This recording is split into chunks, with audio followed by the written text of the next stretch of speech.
Hello, everyone. We're going to go ahead and get started.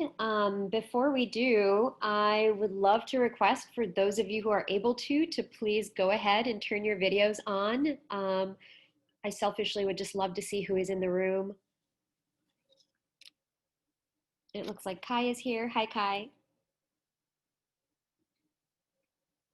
Hey, Roger, Liz, Vanessa, Jessica, Andrew, Dana, Elaine, Pooja. Good to see so many faces here. Looks like there's quite a few familiar faces in the room as well.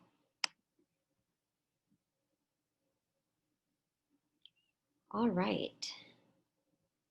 So as folks are joining, I just want to welcome you to our session today. Today we'll be talking about a project that has been many years in the making called Productive Landscapes. I'll go ahead and, oh, it's good to see everyone. All right, I'll go ahead and share my screen. And before we go ahead and get started, I know that today is a busy day with many sessions ahead. Can everybody see my screen okay? Let's see. Share screen.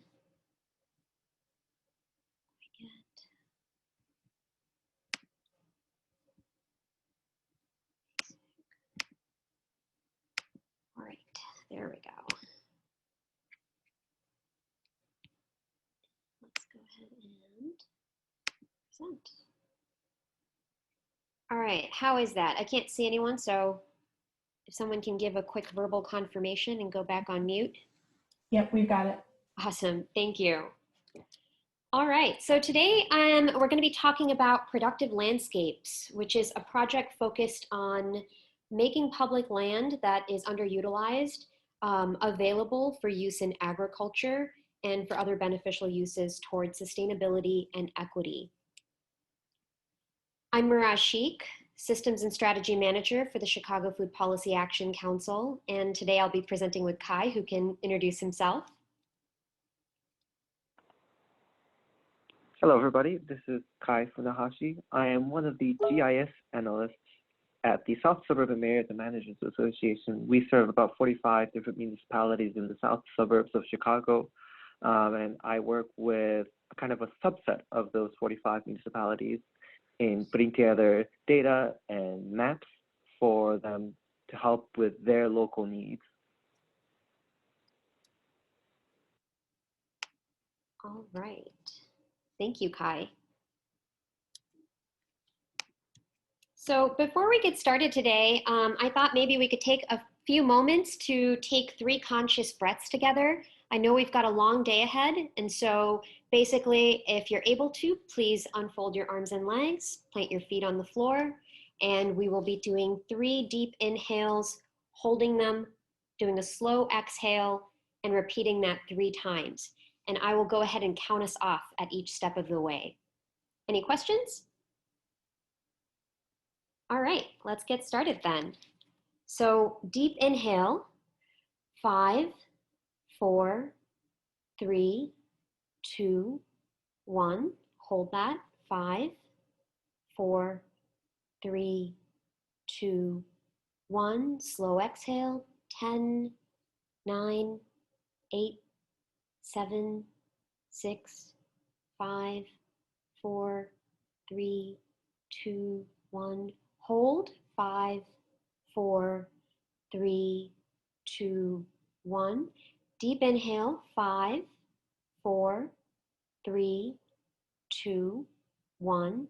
Hold it, 5, 4, 3, 2, 1. Slow exhale, 10, 9, 8, 7, 6, 5, 4, 3, 2, 1. Hold, 5, 4, 3, 2, 1. And last one, deep inhale, 5, 4, 3, 2, 1. Hold, 5, 4, 3, 2, 1. And slow exhale, 10, 9, 8, 7, 6, 5, 4, 3, 2, 1.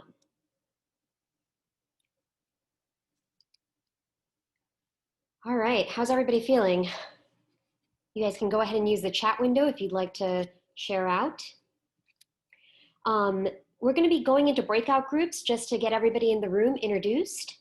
And before we do that, we wanted to cover a few community agreements. The first one is one diva, one mic. That's pretty self-explanatory. The second one is that no one knows everything, but together we know a lot. The third one is move up, move aside. And what we mean by this is that if you're comfortable in a listening role, please move up into a speaking role. If you're comfortable in a speaking role, please try moving aside into a listening role. And then we can't be articulate all the time, so we're going to really honor our first draft here, and engagement is key here, perfection is not. Then centering a culture of care, which for those of you who are familiar with the Chicago Food Policy Action Council, this is really core to who we are, and we'd love to maintain that as an aspect of our virtual space as well. And what that means also is that being active in the inquiry on how our personal identities, positions within hierarchies of privilege, impact and influence collective space. And last but not least, please do what you need to prioritize your self-care. And at this moment, I'll go ahead and open it up and see if there are any other community agreements that folks would like to add.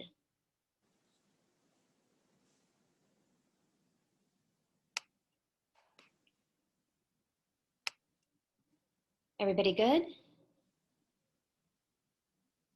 Give it another moment.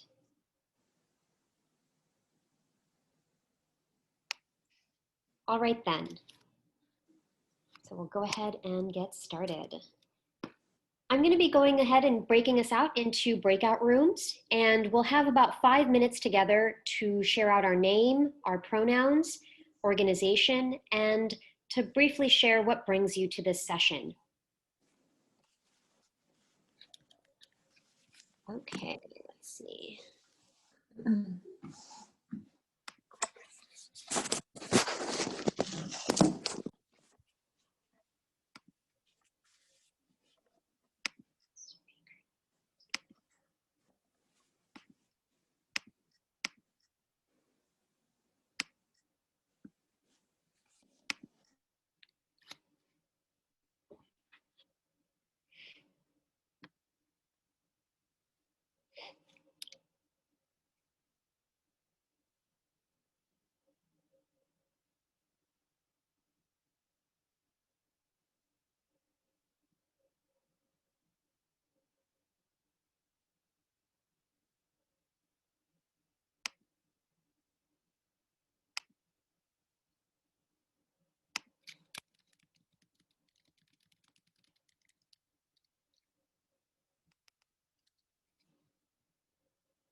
It looks like we've got some folks joining here. Karen, Megan, I'll go ahead and let you pronounce your own name. I-S-H-A-N? Yeah, it's Ishan. Thanks. So we have folks in breakout rooms currently, and we're just going to do a quick share out of your name, your pronoun, organization, and what brings you to this session today. So for those of you who are able to, please go ahead and turn your videos on. If you're not able to, totally understandable. Hi, Ishan. Nice to meet you. Good to meet you as well. I'll go ahead and start us off. I'm actually the presenter today. My name is Miraj Sheikh. I'm pronoun flexible, anything loving, and I'm with the Chicago Food Policy Action Council. I'll hand it off to you, Jeannie. Hi, I'm Jeannie Eisman. I'm with the Garden Works Project. I'm sorry, I had gotten bumped off, and for some reason, I keep going back on to my colleague's Zoom. So I am not Karen, I'm Jeannie, and she, her. Lovely to meet you. Hey, all. I'm Ishan, he, him. I work for a company called Crafty. We're in the food space, but have always been really interested in this. So thanks for making space for this discussion today. And Sharon, would you like to go ahead and introduce yourself? Hi. I just jumped onto the call and was shuttled into this breakout room, so I haven't been listening really. So I'm down to just listen to your conversations. But yeah, I'm Sharon. She, her pronouns. And what is your interest in the session? What brought you here today? I I don't know. I'm here for the conference. In general, I work for a food access org in DC called DC Greens. And I've done some ag stuff and farmed a little bit. And yeah, I'm just interested. Awesome. Well, it's lovely to meet you.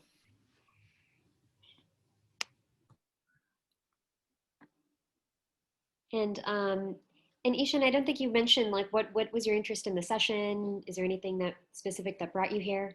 I was shared this conference by a friend of mine. I had in a previous life done food security work and had specifically done some work in food ag and food security in Nairobi. And that was like a past life of mine, and I like want to find my way back into it and think about it on a more local level than a not US level.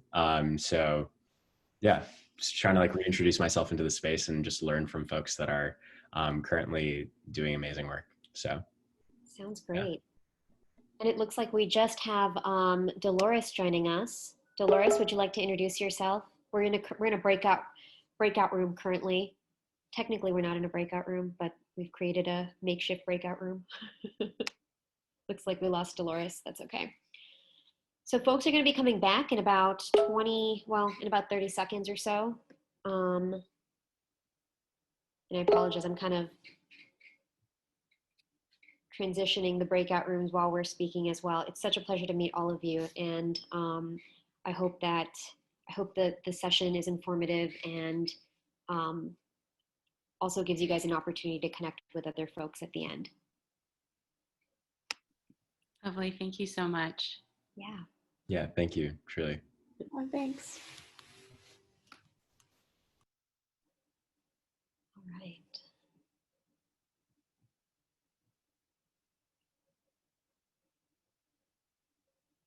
Okay, it looks like folks are just joining us back.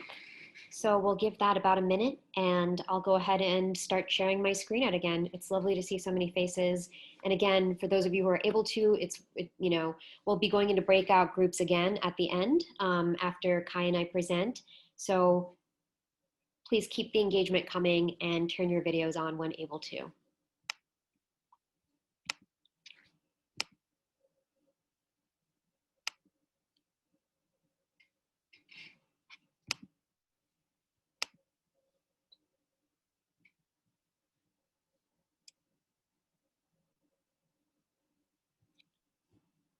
All right, it looks like we've got most people back in the room.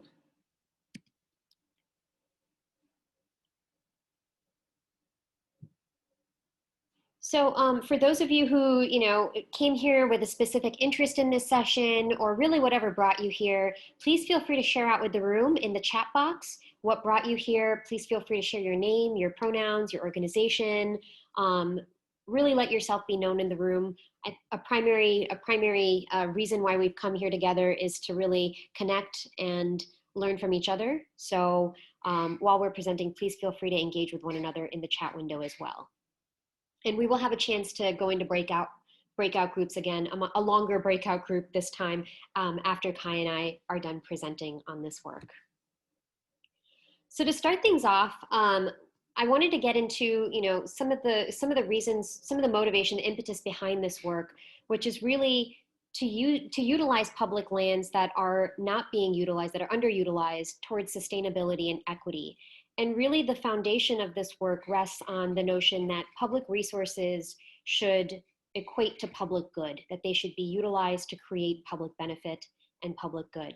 And so we'll be revisiting this a little bit, but really to get into the motivation behind this, it really is centered on transforming underutilized public land into productive multi-purpose landscapes in order to solve multiple issues by creating opportunities for local healthy food production, community engagement, economic and resource development, and of course, environmental improvement.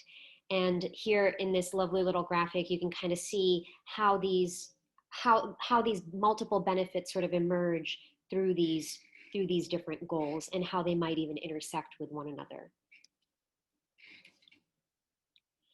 So some of you are here specifically because of your interest in the good food purchasing policy, and that is certainly the focus of our summit today.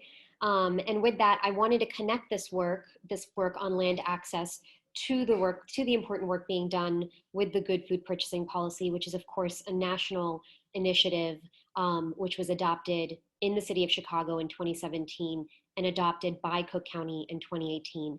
And for those of you who are not familiar with the good food purchasing policy, it is a framework through which public dollars are leveraged. Public dollars that are spent on food are leveraged towards creating a more sustainable and equitable food system. And the way that this is done is that public institutions commit to procure, to spending their food spend dollars based on 5 core values, which we'll get into in a moment. But what this framework really does is that it allows us to define what those values are, implement them, and really measure the impact of shifting these food spend dollars towards procuring based on those values in a way that allows us to measure the total impact toward equity and sustainability goals. And it also provides us a way of incrementally moving institutions towards shifting their purchasing practices towards these values in a way that really works with where they're at and slowly shifts them towards that goal. The good food purchasing policy, as I mentioned, was adopted by the city of Chicago in 2017 and adopted by Cook County in 2018. And one way in which this work really intersects with the Productive Landscapes project is that the GFPP, the Good Food Purchasing Policy resolution that Cook County adopted in 2018, really outlines in it a commitment which includes procuring from BIPOC farmers, from Black, Indigenous, people of color communities, and supporting them and having the resources to do so. And so for many of you who already work as part of the food system or are aware of the many, many racial inequities and the history of racial inequity that we are up against, this is really important work. And it's certainly not a goal that is addressed through one project alone. And so this support that we have through Cook County and their commitment not only to purchasing based on these 5 core values also extends to their commitment to procuring from BIPOC farmers. And what that means is that they have dedicated to allocating resources like the Cook County Land Bank, partnerships, community development funds, et cetera, toward improving land access for BIPOC farmers. And that's pretty significant. So going back to GFPP, these are 5 core values that this framework is centered on. The first one is local economies. The second one is environmental sustainability, animal welfare, valued workforce, and nutrition.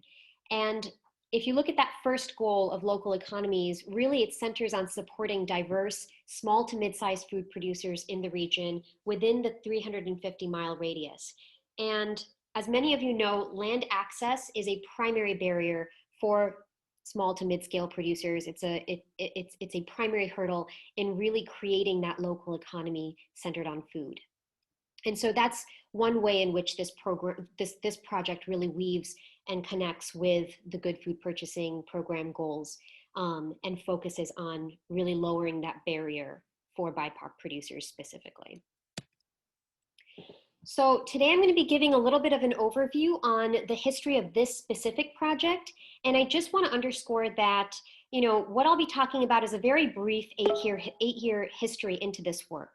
It by no means covers the the community organizing, the thought leadership, the institutions that have been working in this space for, the better part of 20 plus years. And so I just want to begin this presentation with immense gratitude for all of the energy, for all of the love, and for all of the thought leadership that has really built a strong foundation upon which this work is founded. So as far as CFPAC's involvement with this project and the beginning of this project specifically, which of course rests on 20 plus years of work that many organizations, institutions, communities have been involved in really setting that foundation for, our work really started in this project with a vision that was set forth through the Chicago Food Policy Action convening an urban farmland working group, which explored the need for farmland. And what this working group was able to do was they published a white paper called Urban Farmland and Green Jobs Creation. And in this paper, they outlined a vision for creating urban farm communities across Chicago and the Southland. And so part of that vision was to bring food security to communities in need of healthy food. And of course, this was locally produced food. So part of it was also jobs and education creation for neighborhood residents, revitalizing the local economy, and really establishing Chicago as a leader in the urban farming movement. And from there, this work really took off. And of course, there are many other organizations that have been involved in its inception, one of whom was Growing Power. And in 2014, the Illinois Department of Natural Resources actually invited Growing Power to investigate the role food systems might play in the Millennium Reserve Area. And this led to a study that was actually supported by the Illinois Coastal Management Program of IDNR. And in 2015, the study that came out of that work was published in a report called Cultivating Productive Landscapes, a Vision for Community-Based Urban Food Systems in the Millennium Reserve. And what the significance of this study is that it really pulled together quite a few stakeholders who are involved in who are landholding entities.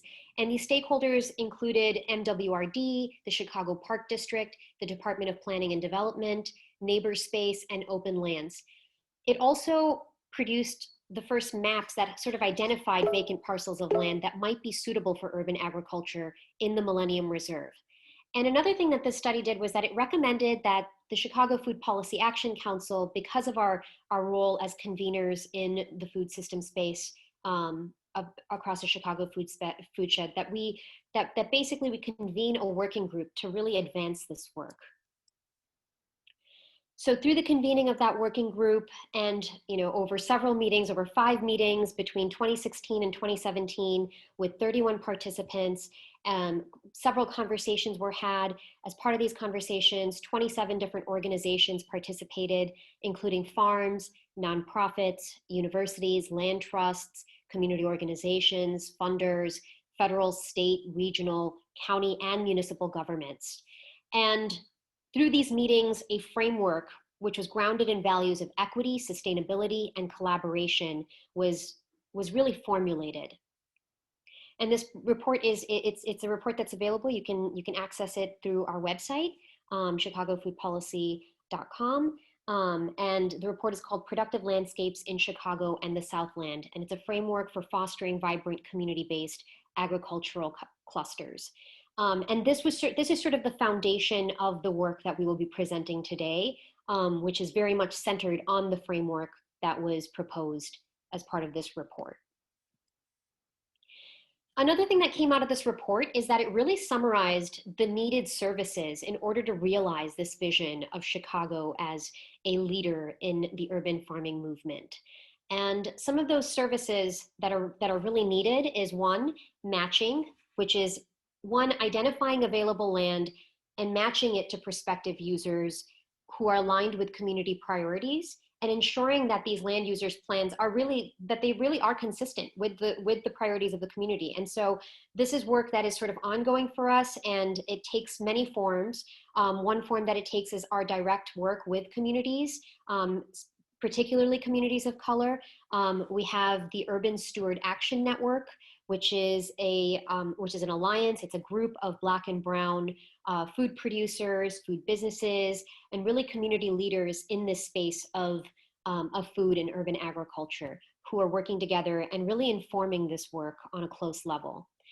Another needed service that was highlighted was the need for land management, really preparing land for use of urban agriculture, and really helping growers and institutional landowners come into an agreement around leasing and usage of that land.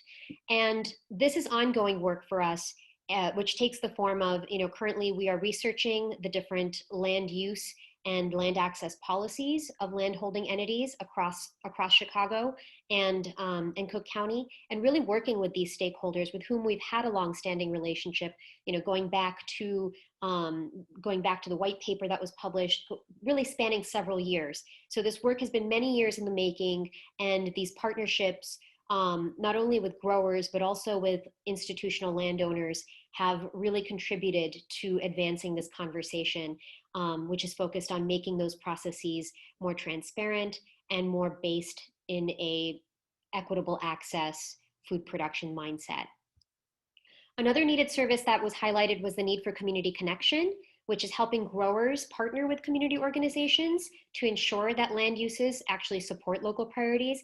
And again, this is sort of, as conveners in this space, the Chicago Food Policy Action Council has had continuous engagement with growers, and specifically with BIPOC growers through the Urban Steward Action Network. Last but not least, another need that was highlighted is the need to pool funding to assist growers and community organizations in accessing sources of capital for actually creating these productive landscapes. And this includes, a suite of financial services, grants, loans, investments, and this is work that we are actively involved in. I won't get into it too much, but basically we've had longstanding engagement with financial institutions, with different stakeholders in the finance world to try to make this a reality, through creating financial services, through creating perhaps a rotating fund that would allow for this kind of work to be funded, and would help address the inequities that are faced by BIPOC communities specifically. And so another thing that came out of this report was that it launched the Productive Landscapes Task Force, which was actually convened for the first time in 2019, and has had 4 working sessions held to date. As part of this work, and as part of the engagement with many landholding entities and the Conservation Fund, initial maps were developed through the generous support and hard work of the Conservation Fund. And really, this task force is many of the stakeholders who are on this task force, we've had long-standing relationships with, we've been engaging for many years, but this task force really brought them together to the same table with the specific aim and focus of improving land access for urban agriculture on institutionally owned land. And the task force is a multi-jurisdictional, they have multi-jurisdictional representation. It includes 34 members, including leaders from 20+ different organizations. And these organizations span public landholding entities, local food system nonprofits, university partners, and more. And so with that, I want to really kind of highlight, the work of this task force, which has been really central in moving this work forward. We have been very, very fortunate to have this task force co-chaired by Cook County Commissioner Dennis Deere and MWRD Commissioner Josina Merida, who have very generously given their time and their vision and resources to making this work a reality. This task force is also co-convened by Ben Helphand, Executive Director of NeighborSpace, and Roger Cooley, Executive Director of the Chicago Food Policy Action Council. This isn't an exhaustive list of our members, but it highlights really sort of, who many of these members are. We have Brian Perkovic, Executive Director of the Metropolitan Water Reclamation District, MWRD, Kathy Breitenbach of the Chicago Park District, Sarah Coulter of Calumet Collaborative, Kate McMahon, Chicago Department of Public Health, Amy O'Rourke of Cook County Department of Public Health, Arnold Randall, Forest Preserve of Cook County, Emmy Brawley of the Conservation Fund, Christy De Laurentiis, who's the executive director of South Suburban Mayors and Managers Association, Sarah Kabitis. Many community organizations have been involved in this work for a very long period of time. Erica Allen, Anton Seals. We have professors from DePaul, Howard Rossing, Daniel Block from Chicago State University, Lena Hatchett, who co-founded Proviso Partners for Health and is at Loyola University of Chicago, as well as representation from different municipalities. And so with that sort of brief overview of this project itself, some of its goals, and who has been involved in this work, we're going to take a quick break to stretch before I hand it off to Kai, who will be sharing about the Productive Landscapes map and doing a brief demo for us before we break out into breakout groups again. So let's take a moment, do a stretch. Come on, guys, you'll be sitting for a while today, so. All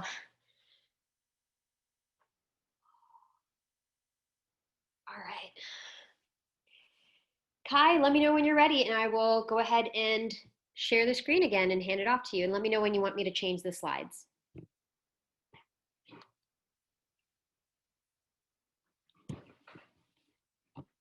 Thanks, All right, Raj. was everybody I think satisfied? I'll give it.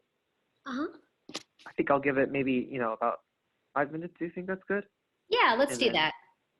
Sure. Sounds great. Yeah, let's do a little, like, I don't know, like a little, I'm gonna do a little jog in place just to get the blood flowing.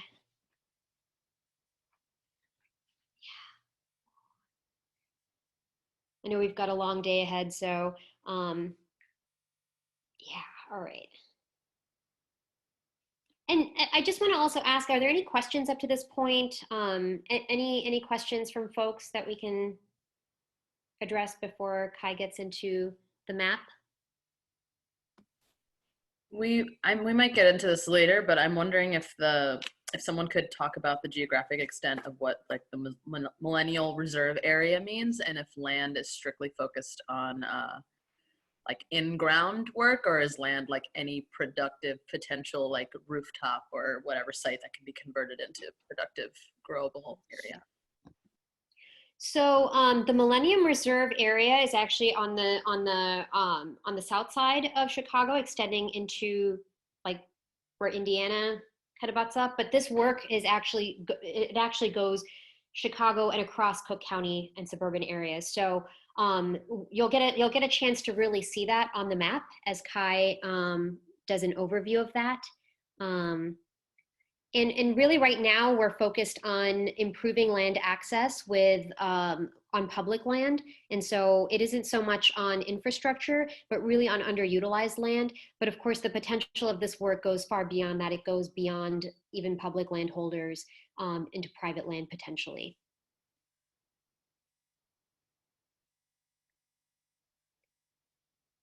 All right. Does that answer the question? Yeah, thanks. I'm also super interested in like what mapping opportunities are there for infrastructure top, but like that are owned by public facilities too, like green space and infrastructure owned by public holdings. Okay, yeah, I think when Kai goes into the map, you'll get a sense of like what exactly we are mapping and what sort of information we're going to be compiling as part of this mapping project. I also want to highlight that we are involved in other mapping projects as well. Currently, we are mapping, doing like a food systems map where we are mapping quarter stores. We're mapping different kinds of food access points. Which isn't a project that we'll get into too much today, but this is sort of one piece of a larger vision of really making transparent the food system across Chicago and Cook County. All right.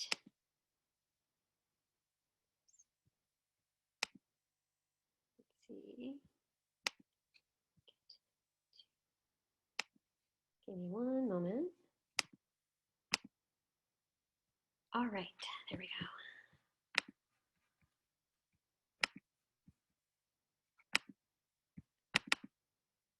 All right, can everybody see that okay? Can I get a Yep, quick? I can see that fine. Thank you. All right, Kai.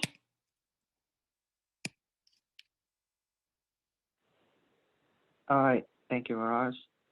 So now that it's time to kind of go over the mapping process, just a little bit of good news. I think we've kind of reached the halfway point now that it's my turn to talk. So from here on, it's kind of a little bit of technical information, and then I'll do a sort of a demo of what this map entails. And then from there, we'll wrap up, and then I think Mirage is going to take over the rest of the presentation after this. So I want to start by kind of mentioning the sort of the prelude to this map, which was an effort done by the Conservation Fund back in 2019, where they looked at Cook County parcels and then tried to look for productive landscapes based on a specific number of variables. And then the Chicago Food Policy Action Council, Mirage and Roger, they reached out to FSMMA for us to sort of map out a continuation project, kind of taking what the Conservation Fund did and then building off of that and expanding it to do a more fuller analysis of the parcels and then the entirety of Cook County. And so there's the motivation for that just kind of goes back to all of the points that Mirage mentioned in the past, up to this point. And the reason that we wanted to be involved, and they wanted to be involved, was that we had a sort of a vision ourselves of wanting to do kind of these sort of in-depth GIS projects where, you know, we don't simply serve as kind of a data repository for our municipalities, but we want to also be very much active in terms of doing geographic analysis, because that's kind of at the core of what I guess the art of GIS lies in. And so we want to start doing that sort of project, not just for FSMA, but for, you know, the southern Cook County and the municipalities in there, because FSMA is involved in a lot of those municipalities. Next slide.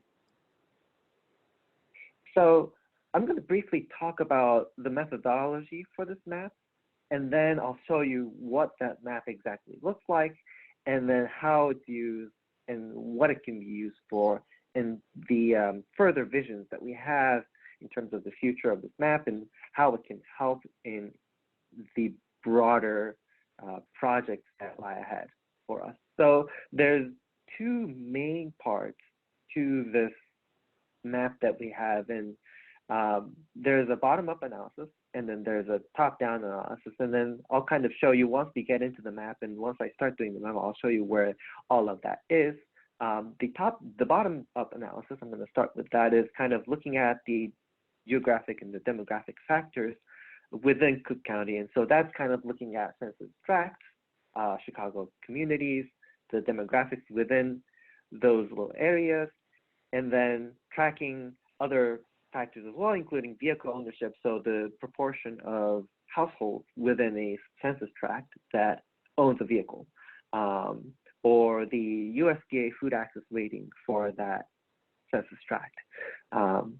And we divided it up into residential areas, and we did proximity analysis to the SNAP stores.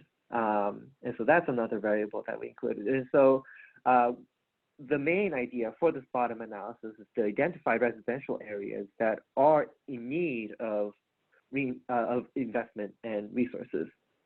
And so that's going to show up kind of like that heat map in the right-hand side of the screen. There's a heat map, and then the red blotch areas are kind of the neighborhoods, the residential neighborhoods that tend to have a higher portion of people who don't own a vehicle, who tend to be far away from grocery stores, and maybe they also tend to be quite far from SNAP stores, and then they have a sort of a relatively higher social vulnerability index.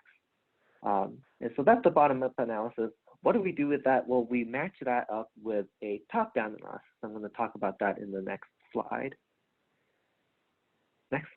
The top-down analysis is kind of looking at it from the top down. And what we do here is, instead of looking at it sort of kind of from a map standpoint, we look at it parcel by parcel. And what we do is we kind of canvass the entire Cook County and look at its parcels, and we identify the property and location characteristics. And so that includes ownership, land use, particularly if it's vacant or not, and then investment characteristics. So if that property is located in an opportunity zone or in a TIF district or in an enterprise zone. We're also looking at the flood susceptibility, because that could be a good indication of the irrigation and the water characteristics of the property.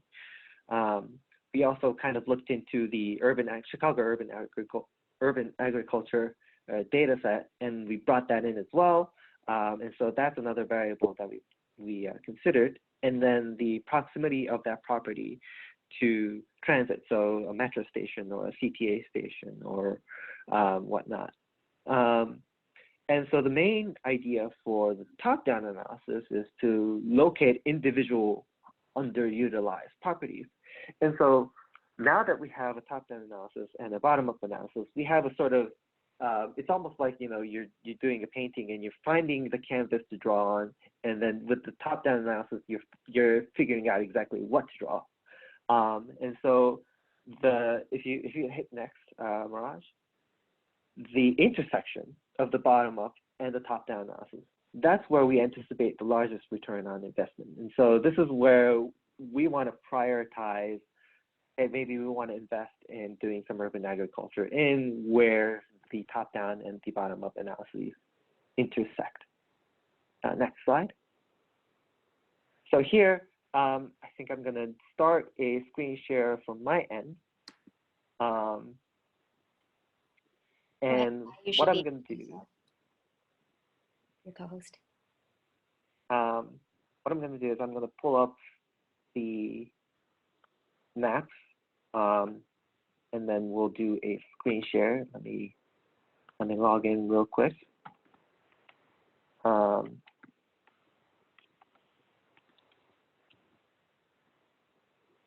there's two versions of the map, and one is kind of the public-facing one, where viewers outside of the Predictive Landscapes Task Force can view it and see where we are in terms of the status of which, how far the analysis has come in terms of what we plan on doing with the Predictive Landscapes Task Force. And the other is the private facing version. And the reason we have a private facing version is because it involves sort of data submission. And so we want to make sure that that is being done in sort of a secure fashion. All right, I shared the screen. Can everybody see what is the map that is shown on the screen? Yes. Okay, sounds like people are seeing that without too much of a problem. So this is what it looks like. If you recall previously, in the screenshots while I was explaining the bottom-up and the top-down analysis, the bottom-up analysis featured a sort of a heat map, and then the top-down approach featured kind of scattered dots. And so you'll see both of that here. And so the map basically shows both the bottom-up approach and the top-down analyses superimposed on the single map. And that's kind of how it's shown as a default. Luckily, if you click on the layer list, you can turn that off and see where the bottom-up approach, where the heat map, the red areas are. or you can turn on the properties and then turn off the heat map. And so this is an interactive map that will really help the task force in terms of doing what we anticipate is going to be our next big step, which is going to be ground truthing the properties that we've prioritized. So what this map shows is not only where everything is located, but also the details of each productive landscape that we are interested in analyzing. And so it'll show the address, the PIN number, the ownership, and additional information in terms of what kind of land it is, the size, what kind of transportation it is close to, etc. And as you scroll down in the attributes, you'll see a whole bunch of blanks. This is where the task force is going to go to. When they do the ground truthing, this is what information they'll be entering. And the way they'll be entering this is through a survey. So if I click on this submit ground truth data, it'll open up a survey. And this can also be viewed on a smartphone without any problem. So if you're out there in the field, if the task force, a member of the task force out there in the field and they're submitting information through their phone, they can still do that quite easily through here. And so a survey will open for this particular property, and then this is where they can input all their additional information that they are able to find.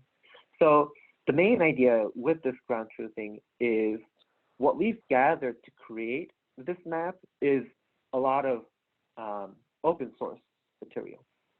And I believe maybe about 90% of this data is open source. And if it's not open source, it's stuff that we, analyzed, and we've done calculations based on the open source data that we found.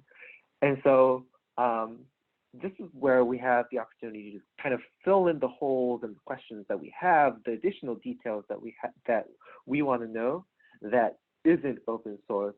And the task force is going to be doing that sort of analysis moving forward.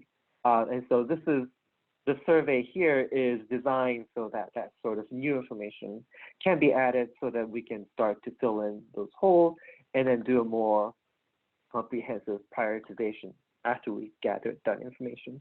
And so there's a lot of small widgets in here that'll help the task force identify which properties they want to ground truth, which areas they want to look at. And so, for example, we could look at a specific community. So, for example, if we wanted to look at just productive landscapes in Blue Island, then we can turn that filter on, and then if we zoom in, then that'll be the only properties that will show up, and then we can zoom in and then go from there. We could also filter by the priority score. And so what we've done is we've taken a variety of variables, including the proximity to rail, the proximity to farmers markets, the size of the property, the flood susceptibility, and then whether if it's in an investment zone. And so the higher the score, the higher the potential that that land area has in making an impact on that particular community. And so let's say, it ranges from 0 to 9. And let's say we're just looking at kind of the top tier priorities, and then it'll just show those. It'll turn off kind of the lower priority areas, and then you can zoom in and then say, hey, maybe this is a location that I want to do a little bit more research on. Maybe go to the site, do some measurements, maybe talk to the folks in the municipality, see if they have more information on it. Those are just some of the ways that we can start gathering more information on that particular property. And once we gather that information, then we can click on the Submit Ground Truth Data button, and then that's where we'll submit all that newfound information. So that's kind of the very, very basic rundown of it.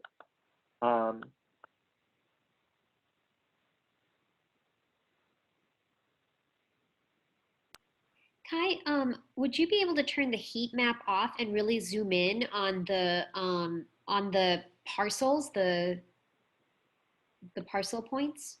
Sure. Let me turn off the filters. Let's reset it.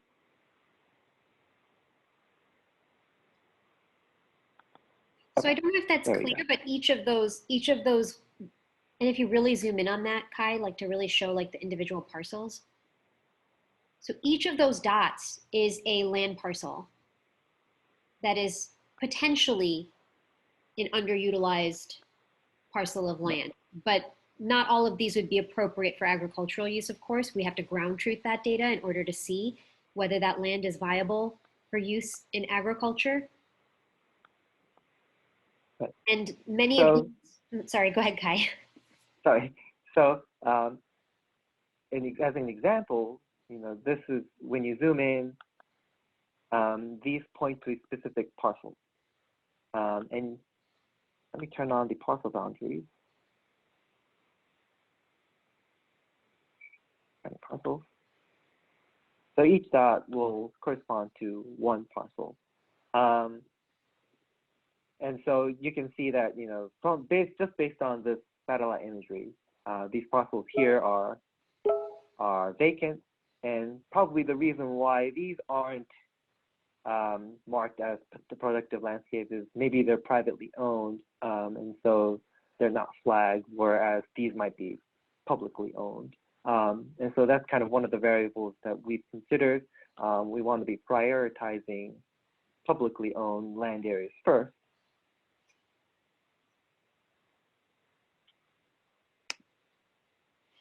And so Kai, there's a quick question in the chat window. Pooja is asking, is publicly owned simply owned by the county city? Also, are there any special zoning districts you'd have to get permits for in order to use? Yes, so this isn't just county city land. This is land that's owned by different municipalities, by the Metropolitan Water Resources District, for example, by the Chicago Parks District. There's a whole slew of different landholding entities who might be actually whose jurisdiction this land might be under. And so when I was introducing sort of our task force and the many, many representatives from these different landholding interests that were on that task force, that's partly what makes this work so significant, is that we've actually got so many leaders representing these different landholding entities at the table, and we're actually actively, conveying the community's interest in this land, the benefit to these communities for, utilizing this underutilized land for agricultural purposes. And we're also working with them to make more transparent and to make more, to make their land use, land access policies more able to accommodate those uses. Does that answer your question, Pooja? Another thing that I'll mention really quick is that we have a partnership with the Village of Robbins, and through that partnership, there is a pilot project that was started last year, and the trustees of the Village of Robbins have actually, been engaged in that work. And so that's really tied to this idea of like, can we get our local governments to pass specific ordinances that allow for urban agriculture to more easily be a land use. And so the Village of Robbins is actually on track for passing an urban ag and horticulture ordinance right now. And so this is sort of like longstanding work that we want to see implemented across Cook County, across Chicago, where we would have these sort of urban ag districts that would accommodate specifically ease of access, ease of commercial growing for growers to be able to, do urban agriculture.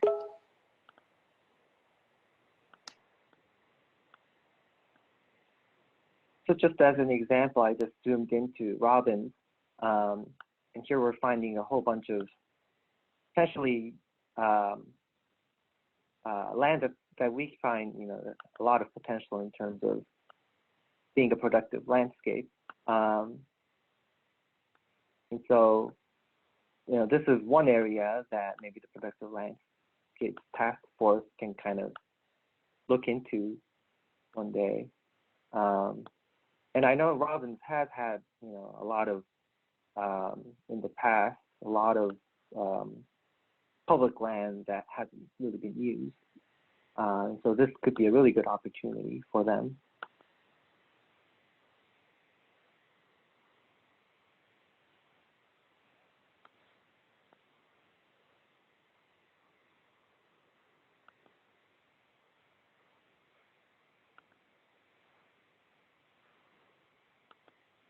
So I've kind of gone through kind of a really basic rundown of the map.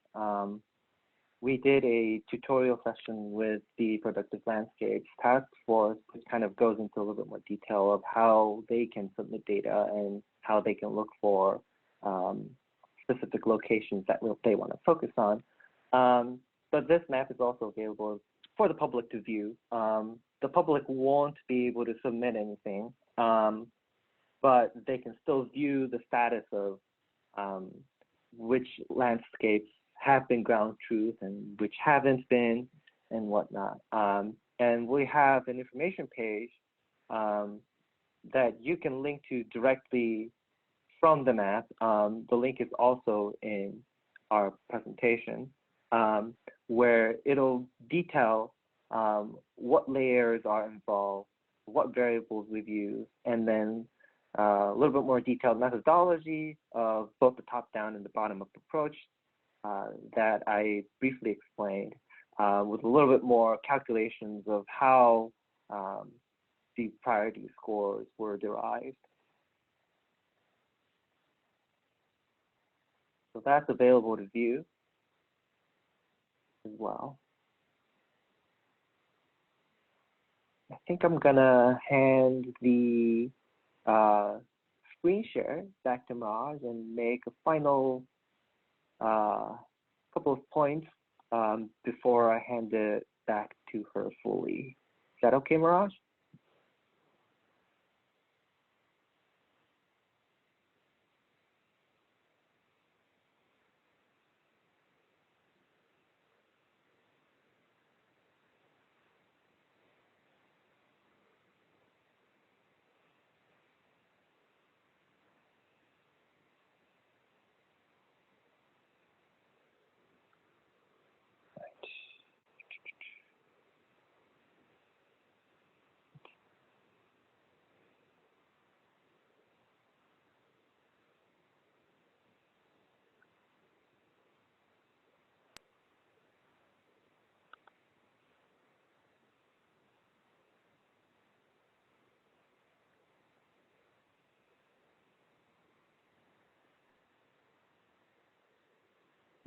Can everybody see that okay?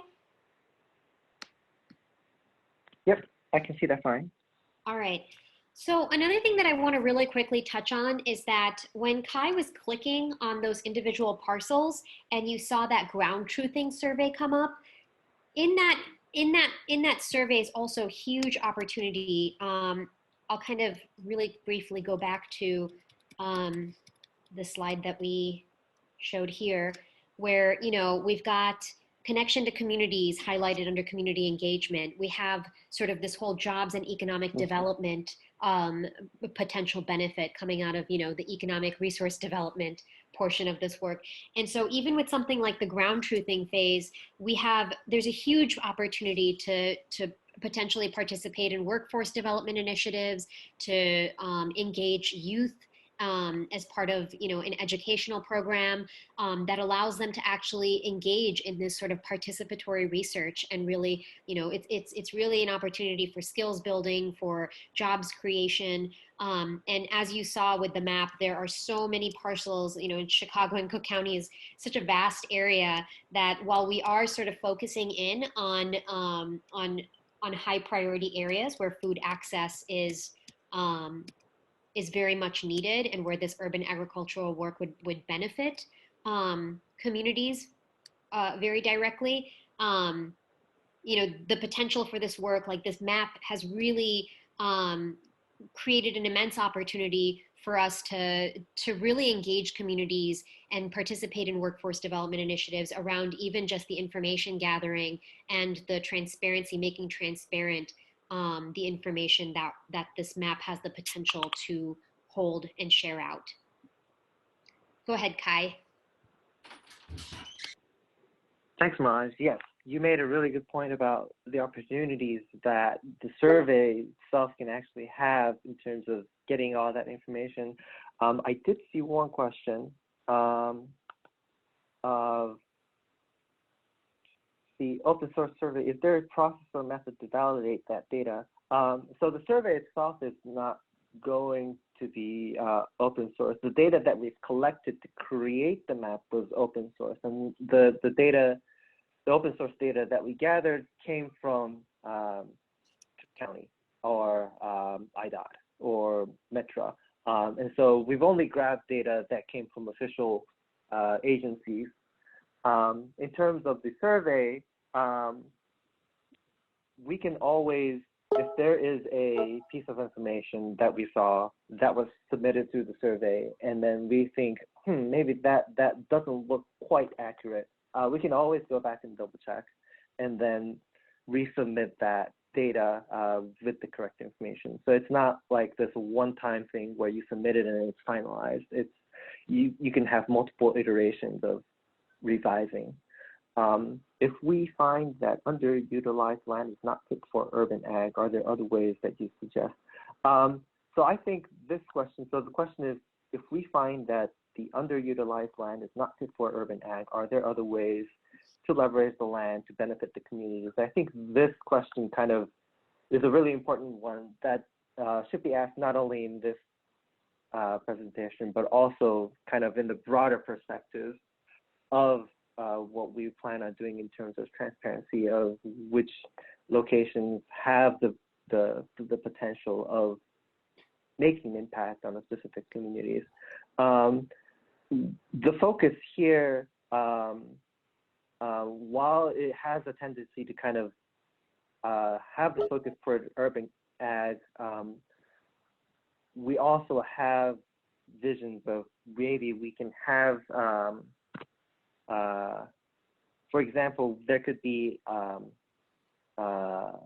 parcel that has been designated kind of as a brownfield site, and then that has a lot of potential in all sorts of directions. And so it's not just urban agriculture that land can be reinvested into becoming, but it can also be used maybe to become maybe a food processing center or something like that.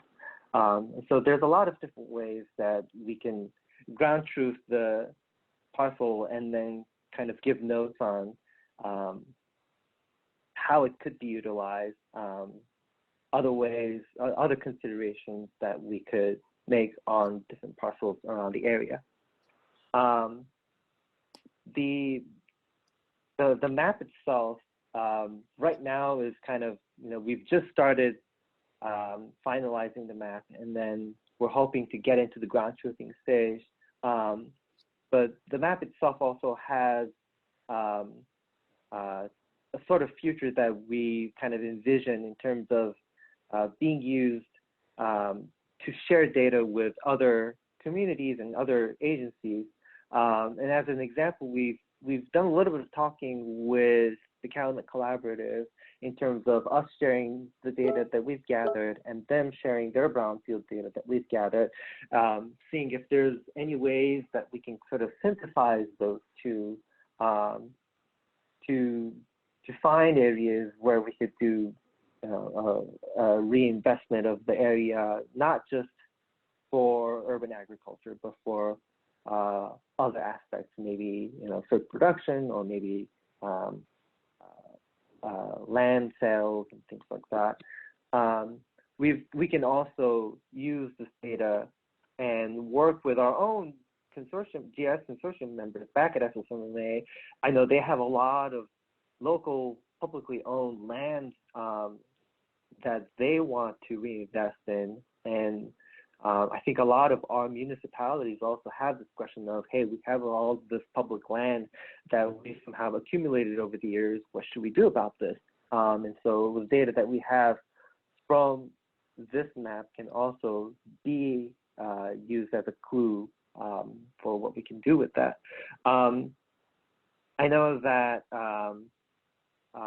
folks from the Chicago State University and County Public Health and the City of Chicago and folks from a lot of other agencies and communities collaborating with this effort of finding food access, especially during this time where we're kind of locked in place, but we want to make sure we're not also locking our constituents out of good food access. And so that's another realm that we're also hoping to do some collaborations with.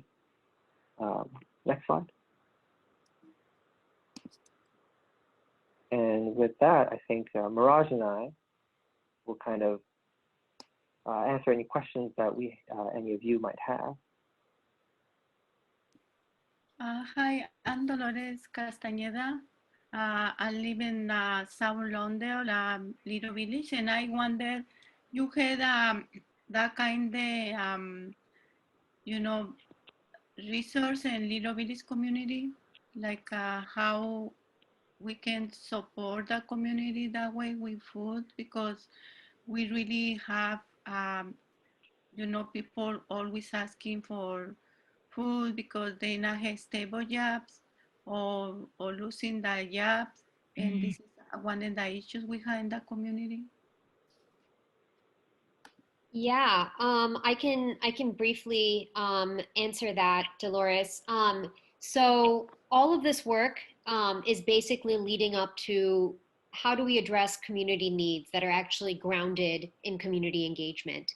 And this map is just a tool. This isn't sort of the process. It's not the pathway. I mean, the map was developed through an exhaustive process, through a continuing process with community stakeholders as well as landholding entities. But basically, we have, through this analysis, brought together like a list of communities that are high priority, Little Village included as part of that list. And we are working actively with Little Village Environmental Justice Organization, other community partners, to really see how best this work can be moved forward in collaboration with the communities that it is working to expand access with. And so this isn't work that is happening just on an institutional end. There is huge amounts of engagement happening through the Urban Steward Action Network, through different community organizations with whom we've had a longstanding relationship, to really move forward with this in a way that is hand in hand, arm in arm with communities, and really addressing on the ground needs as we're moving forward. So for example, even with the ground truthing effort, we're thinking about, who are the different community organizations in this space that we can create like a workforce development initiative with? What are the different educational programs? What is the existing momentum that can be harnessed to propel this work forward? Thank you. I like to be part of you in Little Village, because we have community garden, but it's not enough, and we want to have more that kind of project you do. Thank you. Thank you, Dolores. Yeah, thank you for that. And absolutely, this is work that it's going to be moving forward only with the partnerships of the community stakeholders who are already working on this front, working in community. And so the map is just a tool that's been developed just to make this transparent, to actually highlight what these where these vacant lands are, and to build out that link to the institutions who are sort of like, whose buy-in we need in order to create those pathways. But what that looks like, how this work unfolds, is definitely going to be happening in partnership with communities, and it will be community led. Hi, this is Amina. So first off, I want to thank everyone who participating on this call as well as providing some really valuable information is much needed. I'm an African-American woman who lives on the south side of Chicago. There are a plethora of vacant lots. It's been there for decades. And unfortunately, there's been little, if any, utilization. There's just been more of a blight in the community. I also work with USDA manufacturers to support security programs in BIPOC communities. There's programs just started right now, and one that I created during the inception of the, unfortunately, the COVID, at the beginning of the COVID period. And what we found is that, you know, despite the appearances of food stores primarily in the Black community, also in the Latinx community as well, but with the focus on Black communities on the south side of Chicago, what we've learned is that there's very little, if any, you know, walkable stores. The nutrition, a lot of the kids are getting food from hybrid gas stations, right, for nutrition. You know, I'm a fervent believer that those who are most impacted by inequities are most equipped to design the solutions and opportunities to the problem. And, you know, the map is very interesting. I would like to see how it is going to be put to use in terms of action on the south side of Chicago. And I'm speaking just purely because I live on the south side, but this is for any area that is blighted and have all these stores, all these lots that are just sitting there and have been sitting there for a long period of time, how we can actually put it to use. So I would love to, and I think I sent you a quick a DM message to kind of talk about the true partnerships and how we can move it forward and be progressive and forward thinking with thought leadership involved for things that now that have been truly revealed during COVID. So people who don't have food insecurity based on financial constraints, food security based on, you know, unfortunately when we were doing the looting, a lot of the stores folded. I was one of the only remaining stores in the area where we actually had to utilize the workforce to deliver the food because Instacart wouldn't deliver for whatever reasons, but we actually forced them in the end with a lot of the media exposure. But literally how we can actually leverage the whole urban agriculture mindset and move things forward through, you know, implementation and just beyond the high level academic prose really interests me. Thank you, Amina. And you know, those are really, really great points. I do want to stress that that there are several ways in which we are engaging with communities on this front. One of them, you know, the Urban Steward Action Network, which is a coalition of Black and Brown community leaders, growers, food business owners. Another way in which we are engaging with communities is through the summit that we throw annually, the Chicago Food Policy Summit.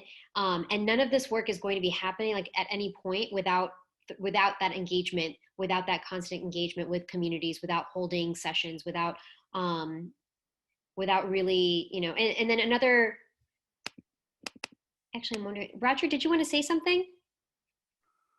Sure. One other thing is there's been a lot of collaboration around COVID food system responses, and we can drop in there's a large, you know, over 350 members of a ongoing Google group sharing list and multiple calls for helping to reconnect folks on the ground in different communities to larger resources as well. So we'll drop that link and people feel free to sign up to that resource as well as another opportunity for ongoing collaboration, communication around a lot of the issues you just brought up. Thank you. And, I just want to say we've got a few minutes left, and we were really hoping to get folks into breakout rooms as well, so that you have a chance to kind of like digest and share out, you know, what about this work is striking you. Do you know of any existing models or any efforts in your own community that might be, you know, aligned with moving this work forward on urban agriculture, food access? So I'll go ahead and break us out into these rooms, and we'll come back very briefly for a couple minutes before we break out into our next sessions.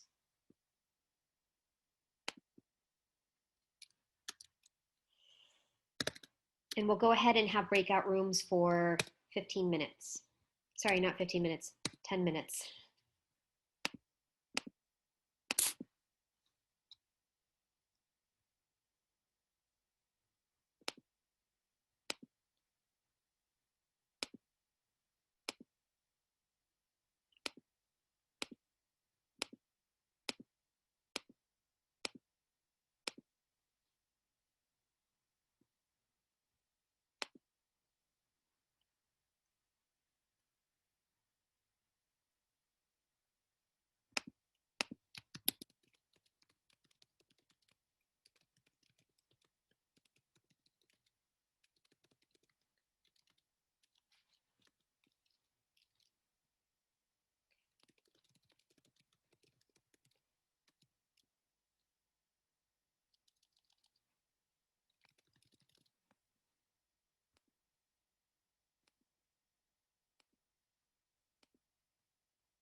All right.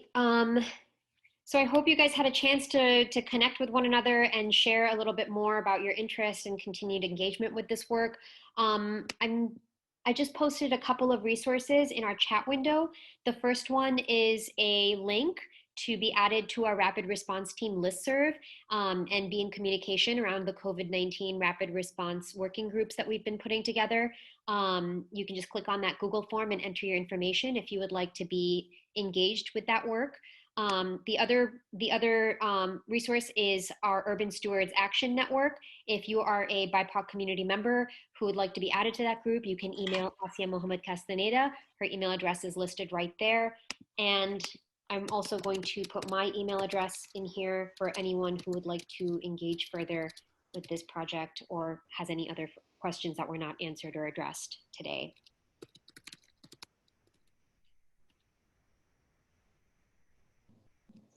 Let's see.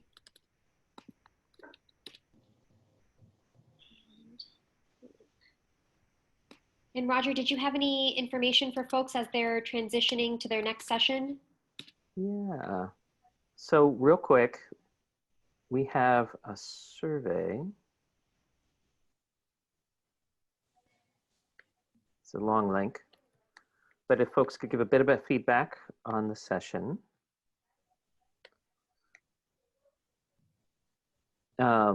Which is the last link, that would be really helpful as you make the transition to the next group. We've got a half-hour break now, and the next groups will be starting right at noon. We're really appreciative of everybody participating and engaging today.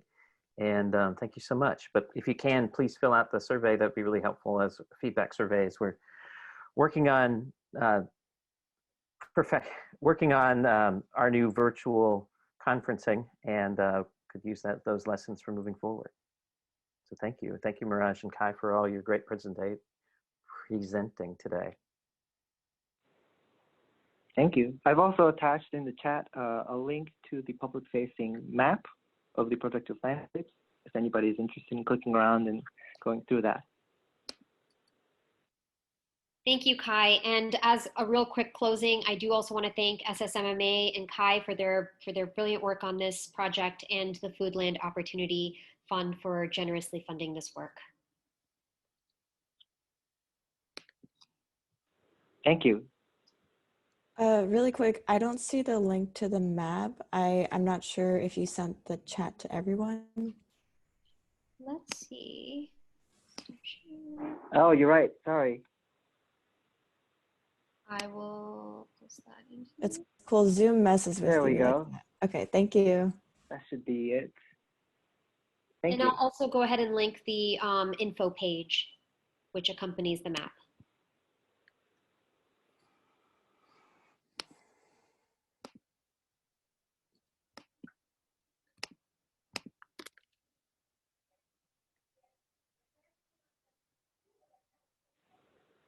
Thank you, Mirage. Thank you, everyone.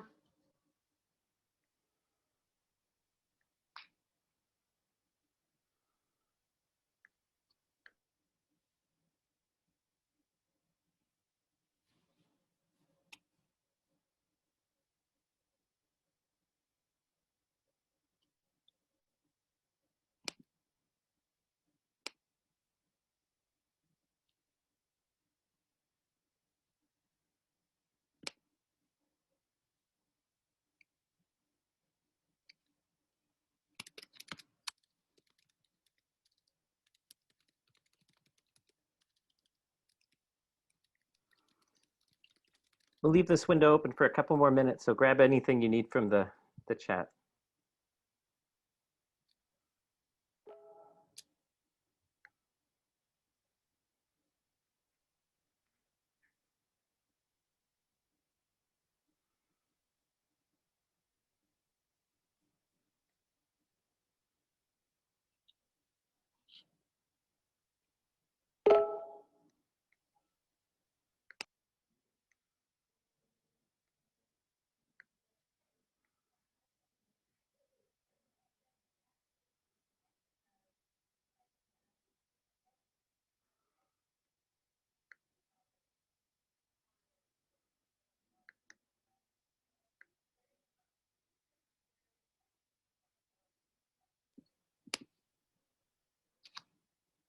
All right, as we're transitioning into the next session on this line, we'll go ahead and end this Zoom meeting. Thank you everyone for joining.